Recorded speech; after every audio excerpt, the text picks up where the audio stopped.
សម្ដេចហ៊ុនម៉ាណែតបាននិយាយចំបែបនេះទៅកាន់កូនប្រុសអភិបាលរងខេត្តបន្ទាយមានជ័យបន្ទាប់ពីកូនប្រុសអភិបាលរងខេត្តបន្ទាយមានជ័យប្រព្រឹត្តនៅទង្វើមួយនេះបន្ទាប់ពីប្រតិកម្មរបស់សម្ដេចបតីហ៊ុនម៉ាណែតជុំវិញរឿងរ៉ាវកូនប្រុសអភិបាលរងខេត្តបន្ទាយមានជ័យបង្កជាគ្រោះថ្នាក់ចរាចរណ៍ហើយរត់គេចខ្លួនបាត់ស្រមោលនៅមិនទាន់ចូលខ្លួនសារភាពកំហុសស្រាប់តែពេលនេះ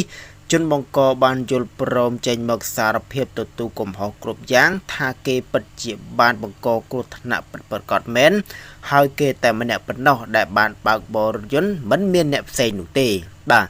ចាំមកបណ្ដឹងឲ្យថាបាទជនបង្កគឺជាកូនប្រុសអភិបាលរងខេត្តបន្ទាយមានជ័យបាទបន្ទាប់ពីបុកជនរងគ្រោះហើយក៏បានបើកបាទរថយន្តគេចខ្លួនបាត់ស្រមោលបាទហើយបន្ទាប់មកក៏បានដឹងឮដល់សម្ដេចបតីហ៊ុនម៉ាណែតបាទសម្ដេចបតីហ៊ុនម៉ាណែតបាទក៏បានបាទអំពាវនាវឲ្យចាប់ខ្លួនជនសង្ស័យបាទមកផ្ដន្ទាទោសតាមផ្លូវច្បាប់ប៉ុន្តែនៅរកមិនទាន់ឃើញបាទ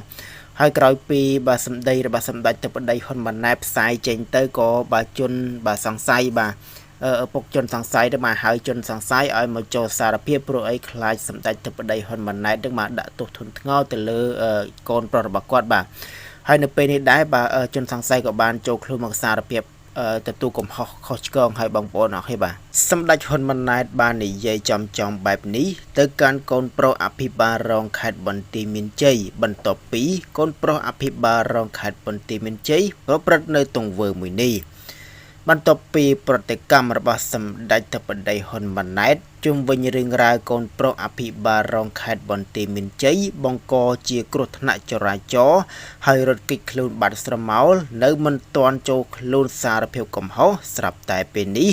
ជនបង្កបានយល់ព្រមចេញមកសារភាពទទួលកំហុសគ្រប់យ៉ាងថាគេពិតជាបានបង្កគ្រោះថ្នាក់ប្រកបមែន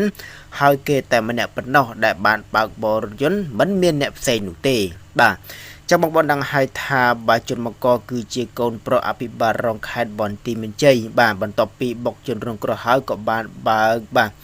រថយន្តគេចខ្លួនបាត់ស្រមោលបាទហើយបន្ទាប់មកក៏បានដឹងឮដល់សម្ដេចបតីហ៊ុនម៉ាណែតបាទសម្ដេចបតីហ៊ុនម៉ាណែតបាទ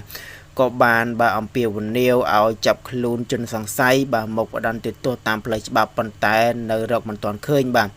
ហើយក្រោយពីបាទសម្ដីរបស់សម្ដេចបតីហ៊ុនម៉ាណែតផ្សាយចេញទៅក៏បាទជនបាទសង្ស័យបាទឪពុកជនសង្ស័យទៅមកហើយជនសង្ស័យឲ្យមកចូលសារភាពព្រោះអីខ្លាចសម្ដេចបតីហ៊ុនម៉ាណែតនឹងមកដាក់ទោសធ្ងន់ធ្ងរទៅលើកូនប្រុសរបស់គាត់បាទហើយនៅពេលនេះដែរបាទជនសង្ស័យក៏បានចូលខ្លួនមកសារភាពទទួលកំហុសខុសឆ្គងឲ្យបងប្អូនអរគុណបាទ